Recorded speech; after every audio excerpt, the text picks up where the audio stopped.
Hello, bachcho. Let's read the question. The question is statement based question. Let's read about it. Statement 1 says Black Power movement occurred as an outgrowth of the civil rights movement of the USA between 1966 and 1975. देखिए, black power movement जो थी वो civil right movement का ही एक part थी जो USA में 1966 में से 1975 तक चली.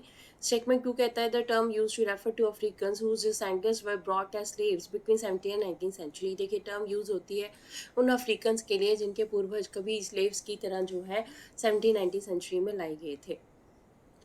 हमारे पास चार ऑप्शंस है. फर्स्ट कहता है both statement 1 and 2 are correct. Second कहता है both statement 1 and 2 are incorrect. Third कहता है statement 1 is correct and statement 2 is incorrect. Fourth कहता है statement 1 is correct and statement 2 is correct. So let's read about the answer.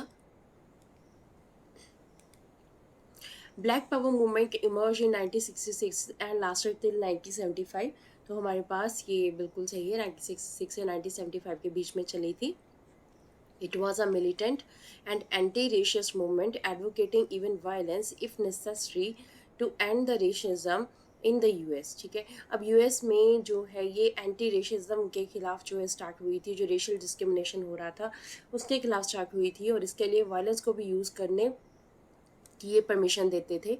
Black power movement enlarge the and enhance the accomplishment and tactics of the civil right movement. देखिए, black power movement ने civil right movement जो कि earlier start हुई थी US में उसी का एक पार्ट था. उसके जो टास्क इनकम्प्लीट रह गए थे उन्हीं टास्क को इसमें कंप्लीट किया गया था.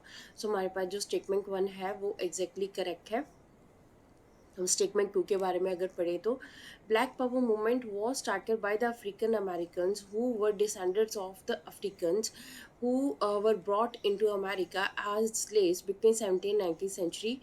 देखिए, ब्लैक पावर मूवमेंट जो थी वो अफ्रीकन अमेरिकन द्वारा स्टार्ट की गई थी जिनके पूर्वज कभी जो है अफ्रीका से एज अ स्लेव्स जो है वो अमेरिका में लाए गए थे एंड 17 से 19 सेंचुरी के बीच में. देखिए, यहाँ पे हमारा स्टेटमेंट कह रहा है the term use to refer to Africans whose descendants were brought as slaves. देखिए, यहाँ पे हमारे पास जो है अमेरिकन अफ्रीकन्स हैं जिनके डिसेंडेंट्स जो है कभी लाए गए थे अफ्रीका से as slaves from the early 17th and the 19th centuries.